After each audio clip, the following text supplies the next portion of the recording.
ക്ഷേമ പെൻഷൻ തട്ടിയെടുത്ത് സർക്കാർ ജീവനക്കാർ 1458 സർക്കാർ ജീവനക്കാർ സാമൂഹ്യ സുരക്ഷാ പെൻഷൻ കൈപ്പറ്റിയതായി കണ്ടെത്തി. ഗസറ്റഡ് ഉദ്യോഗസ്ഥർ, കോളേജ് അസിസ്റ്റന്റ് പ്രൊഫസർമാർ ഉൾപ്പെടെയുള്ളവർ തട്ടിപ്പ് നടത്തിയവരിൽ ഉൾപ്പെടുന്നു. ആരോഗ്യവകുപ്പിൽ മാത്രം 370 പേർ. പലിശയടക്കം തിരിച്ചുപിടിക്കാനാണ് സർക്കാർ നീക്കം.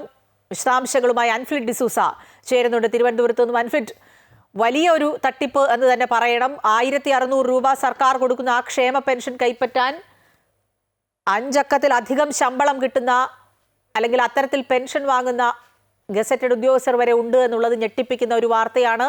ഈ സംഭവത്തിലേക്ക് എങ്ങനെയാണ് സർക്കാർ എത്തിയത്? ഇനിയുള്ള നടപടികൾ എങ്ങനെയായിരിക്കും?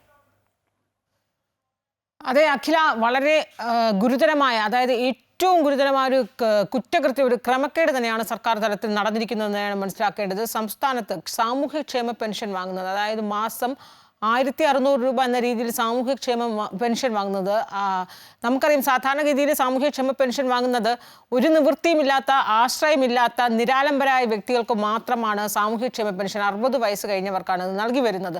അതുപോലെ അത് മാത്രവുമല്ല, സാമൂഹ്യക്ഷേമ പെൻഷൻ വാങ്ങുന്നവർ മറ്റേതെങ്കിലും രീതിയിലുള്ള ക്ഷേമ പെൻഷൻ വാങ്ങുന്നിട്ടുണ്ടെങ്കിൽ പോലും അത് കട്ട് ചെയ്താണ്. അത് രണ്ടാം പിണറായി സർക്കാരിൻ്റെ കാലത്താണ് അങ്ങനെ ഒരു നീക്കുന്നത്. കാരണം കടുത്ത ബാധ്യതയിലേക്കും സാമ്പത്തിക പ്രതിസന്ധിയൊക്കെ വന്ന സമയത്ത് ഇരട്ട പെൻഷൻ വാങ്ങുന്നവരെ പോലും കണ്ടെത്തി അതുപോലും മാറ്റി, അതായത് വികലാംഗ പെൻഷൻ വാങ്ങുന്ന ആളുകളുണ്ടെങ്കിൽ അവരെ അത് സാമൂഹ്യക്ഷേമ പെൻഷനിൽ നിന്നൊക്കെ മാറ്റി തരംതിരിച്ച്, അല്ലെങ്കിൽ വികലാംഗ പെൻഷൻ പകുതിയായി 600 രൂപ മാത്രമായി നൽകി, എങ്ങനെയൊക്കെ ഇത് വെട്ടിച്ചുരുക്കി സാമൂഹ്യക്ഷേമ പെൻഷൻ അർഹരുടെ കൈകളിലേക്ക് മാത്രം ഒതുങ്ങുന്ന രീതി, അങ്ങനെ ഒരു രീതിയിലേക്ക് സർക്കാർ അവലംബിച്ച് മുന്നോട്ട് പോകുന്നു. മാത്രവുമല്ല, സാമൂഹ്യക്ഷേമ പെൻഷൻ പോലും കൊടുക്കാനായി നിവൃത്തിയില്ലാതെ അതുപോലും കുടിശ്ശിക വന്നൊരു കാലഘട്ടം, അതിനൊരു സമയമാണ്. ഇപ്പോഴും കുടിശ്ശിക പൂർണ്ണമായും കൊടുത്ത് തീർത്തിട്ടുമില്ല സർക്കാർ. അങ്ങനെ വലിയ പ്രതിസന്ധിയിലായി സർക്കാർ പോകുന്നു. സർക്കാരിന്റെ കണക്ക് പ്രകാരം ഉമ്മൻചാണ്ടി സർക്കാരിന്റെ കാലത്ത് ഏകദേശം 42 ലക്ഷം പേർ സാമൂഹ്യക്ഷേമ പെൻഷൻ വാങ്ങിയിരുന്നു. ഇപ്പോൾ പിണറായി സർക്കാരിന്റെ കാലത്ത് അത് 62 ലക്ഷം പേരായി ഉയർന്നുവെന്ന്, 62 ലക്ഷം പേർക്ക് സാമൂഹ്യക്ഷേമ പെൻഷൻ സംസ്ഥാനത്ത് കൊടുക്കുന്നുവെന്ന് വലിയ രീതിയിൽ അവകാശവാദമൊക്കെ ഇടതുമുന്നണി സർക്കാർ ഉന്നയിക്കുമ്പോഴാണ് അനർഹരായ, അതായത് ഗസറ്റഡ് ഓഫീസർ ഉദ്യോഗസ്ഥർ ഉൾപ്പെടെ, കോളേജ് അസിസ്റ്റന്റ് പ്രൊഫസർമാർ, ഹയർ സെക്കൻഡറി അധ്യാപകർ ഉൾപ്പെടെ ജീവനക്കാർ ഈ സാമൂഹ്യക്ഷേമ പെൻഷന്റെ പട്ടികയിൽ ഉൾപ്പെട്ടിട്ടുണ്ട് എന്നത് വളരെ ഞെട്ടിക്കുന്ന വിവരമാണ് പുറത്തു വന്നത്. അത് കൃത്യമായി സർക്കാരിന്റെ രേഖകളിൽ നിന്ന് തന്നെയാണ് പുറത്തത്. 1548 പേരാണ് ഈ അനർഹരായ സാമൂഹ്യ പെൻഷൻ വാങ്ങിക്കൊണ്ടിരിക്കുന്നത്. ഇത് കൃത്യമായി ധനവകുപ്പിന്റെ സംശയത്തെ തുടർന്ന് ധനവകുപ്പിന്റെ നിർദ്ദേശപ്രകാരം ഇൻഫർമേഷൻ കേരള മിഷനാണ് ഇതേക്കുറിച്ച് വിശദമായ അന്വേഷണം നടത്തുകയും ഇങ്ങനെ ഇത്രയധികം പേർ, 1500ഓളം പേർ ഈ രീതിയിൽ സാമൂഹ്യക്ഷേമ പെൻഷൻ, സർക്കാരിന്റെ 1600 രൂപ പ്രതിമാസമുള്ള ഈ പെൻഷൻ ഇവർ വാങ്ങുന്നു എന്നാണ്. നമുക്കറിയാം എത്രയോ ഇരട്ടി ശമ്പളം വാങ്ങുന്നവരാണ് ഇവരൊക്കെ തന്നെ. ഈ സർക്കാർ ജീവനക്കാരാണ് ഈ ക്ഷേമ പെൻഷൻ വാങ്ങിക്കൊണ്ടിരിക്കുന്നത് എന്ന് ഈ കണ്ടെത്തൽ, ഈ ഒരു ക്രമക്കേട്, വളരെ ഗുരുതരമായ ഒരു ക്രമക്കേട്, കുറ്റകൃത്യമാണ് ഇത് ഉണ്ടായിരിക്കുന്നത്. ഇത് വളരെ ഗൗരവത്തോടുകൂടി തന്നെ സർക്കാർ, ഇതിനകത്ത് ഏറ്റവും ശ്രദ്ധേയമാകുന്നത് 2 അസിസ്റ്റന്റ് പ്രൊഫസർമാരുണ്ട് എന്ന് പറയുമ്പോൾ അതിൽ ഒന്ന് തിരുവനന്തപുരം ജില്ലയിലെ സർക്കാർ കോളേജിൽ ജോലി ചെയ്യുന്ന ഒരു അധ്യാപകൻ, അതോടൊപ്പം തന്നെ മറ്റൊന്ന് പാലക്കാട് ഗവൺമെൻറ് കോളേജിൽ ജോലി ചെയ്യുന്ന ഒരു അധ്യാപകനാണ്. അതോടൊപ്പം തന്നെ ഈ അസിസ്റ്റന്റ് പ്രൊഫസർമാർക്കൊപ്പം തന്നെ ഇപ്പോൾ ഏറ്റവും കൂടുതൽ ഈ ആരോഗ്യ മേഖലയിലാണ് ഈ ക്ഷേമ പെൻഷൻ വാങ്ങുന്ന ഉദ്യോഗസ്ഥർ. ഏകദേശം 370, കൃത്യമായ കണക്ക് വിവരങ്ങൾ തന്നെയാണ് ധനവകുപ്പ് ഇപ്പോൾ പുറത്തുവിട്ടിരിക്കുന്നത്. 373 പേരാണ് ആരോഗ്യ വകുപ്പിൽ ക്ഷേമ പെൻഷൻ വാങ്ങിക്കൊണ്ടിരിക്കുന്നത്. അത് കഴിഞ്ഞാൽ പിന്നെ രണ്ടാം സ്ഥാനത്ത് പൊതുവിദ്യാഭ്യാസ വകുപ്പാണ്. അവിടെ 224 പേർ. ഒപ്പം തന്നെ മെഡിക്കൽ എഡ്യൂക്കേഷൻ വകുപ്പിൽ 124 പേർ, ആയുർവേദ വകുപ്പിൽ 111, മൃഗസംരക്ഷണ വകുപ്പിൽ 74. അങ്ങനെ കേരളത്തിലെ ഒട്ടുമിക്ക സർക്കാർ മേഖലകളിലും ജോലി ചെയ്യുന്ന ജീവനക്കാർ ഉൾപ്പെടെയാണ് ഈ 1458 പേരുടെ കണക്ക്. ഇവരെല്ലാം സർക്കാർ പെൻഷൻ വാങ്ങുന്നവർ തന്നെ ആയിരിക്കുമല്ലോ. കാരണം 60 വയസ്സ് കഴിഞ്ഞവർക്കാണല്ലോ സാമൂഹ്യക്ഷേമ പെൻഷൻ സർക്കാർ നൽകുന്നത്. അതല്ലെങ്കിൽ വേറെ ഏതെങ്കിലും തരത്തിൽ വിധവാ പെൻഷൻ അങ്ങനെ ഏതെങ്കിലും തരത്തിലേക്കായിരിക്കുമോ? അതോ സർക്കാർ നൽകുന്ന ഈ 60 വയസ്സ് കഴിഞ്ഞവർക്ക് നൽകുന്ന സാമൂഹ്യക്ഷേമ പെൻഷനിൽ തന്നെയാണോ ഇവർ ഉൾപ്പെട്ടിട്ടുള്ളത്? അതിനെപ്പറ്റി വിവരങ്ങളുണ്ടോ? ഇതിൽ ശ്രദ്ധിക്കേണ്ടത് രസകരമായ കാര്യം അഖില, ഞാൻ ഈ അധ്യാപകരുടെ കാര്യം പറഞ്ഞത് ഇപ്പോഴും ഈ 2 സർക്കാർ, അതായത് തിരുവനന്തപുരത്തെ ഗവൺമെൻറ് കോളേജിലും ഒപ്പം തന്നെ മറ്റേയാൾ പാലക്കാട് ഗവൺമെൻറ് കോളേജിൽ ജോലി ചെയ്തുകൊണ്ടിരിക്കുന്നവരാണ്. ഇതെങ്ങനെ ഈ സാമൂഹ്യക്ഷേമ പെൻഷൻ്റെ കാര്യത്തിൽ ഈ ഒരു ലിസ്റ്റിൽ ഇവർ കടന്നുകൂടി എന്നാണ് ഇപ്പോഴും മനസ്സിലാകാത്തത്. ഇതെങ്ങനെയാണ് വലിയ രീതിയിൽ, ഇതെങ്ങനെ ഇത്രയേറെ ഒരു അശ്രദ്ധ അല്ലെങ്കിൽ അലംഭാവം എങ്ങനെ ഉണ്ടായി, അല്ലെങ്കിൽ ഗുരുതരമായൊരു ക്രമക്കേട് ഇത് ആരുടെയും ശ്രദ്ധയിൽപ്പെടാതെ ഈ 1458 പേർ എങ്ങനെ, ഇതിൽ എത്ര പേരാണ് ഇപ്പോഴും നിലവിൽ സർവീസിലുള്ളത്, അല്ലെങ്കിൽ ഇതിൽ എത്ര പേരാണ് ഇനി വിരമിച്ച് സർക്കാരിൻ്റെ പെൻഷൻ വാങ്ങിക്കൊണ്ടിരിക്കുന്നത്, ഇതൊക്കെ അതിൻ്റെ ഒരു കൃത്യമായ ഇത് ലിസ്റ്റ് വരേണ്ടതുണ്ട്. എന്തായാലും ഈ തൽക്കാലം ഈ 1458 പേർ ഇങ്ങനെ ഗുരുതരമായ ക്രമക്കേടിൽ ഇവരെ കണ്ടെത്തിയിട്ടുണ്ട്. ഇതാണ് കേരള ഇൻഫർമേഷൻ മിഷൻ ധനവകുപ്പിന് കൈമാറിയിരിക്കുന്നത്. ധനവകുപ്പാണ് ആ റിപ്പോർട്ട് ഇപ്പോൾ ആ ലിസ്റ്റ് ഇപ്പോൾ പുറത്തുവിട്ടിരിക്കുന്നത്. മാത്രവുമല്ല, ധനവകുപ്പ് പറയുന്നുണ്ട് ഇതിൽ തന്നെ ഈ 1458 പേരിൽ എത്ര പേര് വിരമിച്ചു, എത്ര പേർ ഇപ്പോഴും സർക്കാർ ഉദ്യോഗസ്ഥരായി ഇപ്പോഴും സർവീസ് തുടരുന്നത് കൃത്യമായി കണ്ടെത്തുകയും ആ വിവരം, കൃത്യമായ വിവരം ഒരുപക്ഷെ അവർ പുറത്തുവിടുകയും ചെയ്യുമായിരിക്കും. അതിനപ്പുറത്തേക്ക് മറ്റു മേഖലകളിലും കൂടി ഏതെങ്കിലും ഈ 1458 പുറമെ മറ്റെവിടെയെങ്കിലുമൊക്കെ അധികം ഇനിയും ഉണ്ടോ? ഇനി ഉണ്ടാകാൻ തന്നെയാണ് സാധ്യത. കാരണം ഇനി വ്യാപകമായ പരിശോധന, ആ പരിശോധന ശക്തമാക്കുകയും വ്യാപകമാക്കുമെന്നും ധനവകുപ്പ് ഇപ്പോൾ അറിയിച്ചിട്ടുണ്ട്.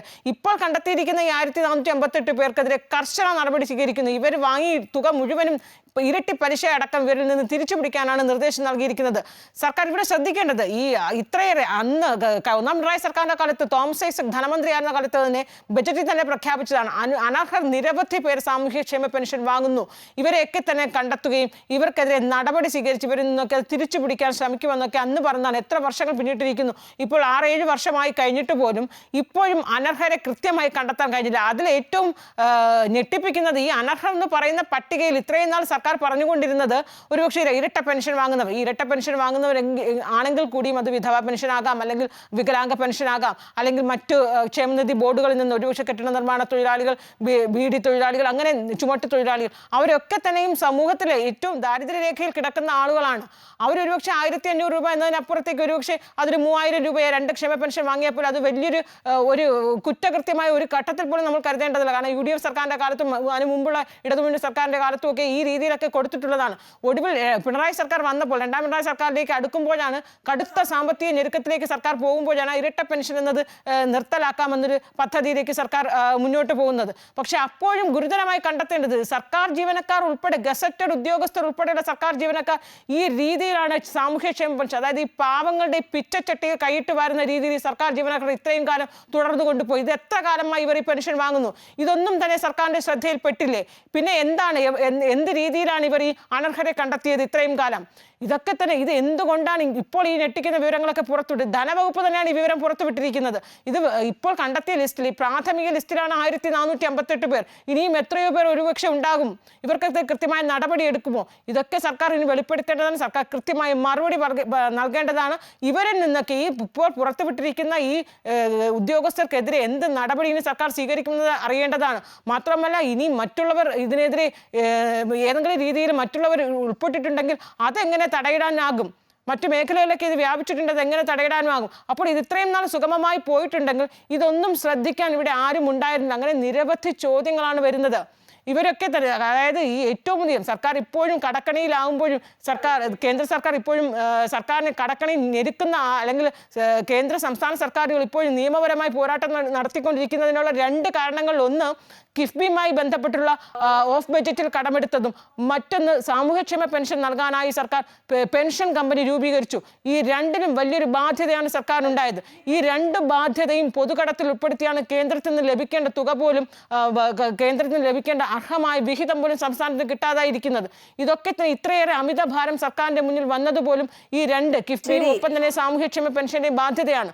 അവിടെയാണ്, ആ ബാധ്യതയിലാണ് അനർഹരായ സർക്കാർ ഉദ്യോഗസ്ഥർ, അത് ഗസറ്റഡ് റാങ്കിലുള്ള സർക്കാർ ഉദ്യോഗസ്ഥർ വരെ അനർഹമായി ഈ സാമൂഹ്യക്ഷേമ പെൻഷൻ വാങ്ങിക്കൊണ്ടിരിക്കുന്നത്. ഏതായാലും ഗുരുതരമായ ക്രമക്കേടാണ് ഇതുമായി ബന്ധപ്പെട്ട് ഉയർന്നിരിക്കുന്നത്. കൂടുതൽ അന്വേഷണങ്ങൾ നടക്കട്ടെ. ഇപ്പോൾ കണ്ടെത്തിയത് സർക്കാർ ഉദ്യോഗസ്ഥർ മാത്രമാണ്. മറ്റ് സ്വകാര്യ മേഖലയിലൊക്കെ ഉയർന്ന പദവിയിലിരിക്കുന്നവർ ഇതിൽ ഉൾപ്പെട്ടിട്ടുണ്ടോ എന്നുള്ളതൊക്കെ ഇനി കൃത്യമായ പരിശോധനയിലൂടെ സർക്കാർ കണ്ടെത്തേണ്ടതാണ്.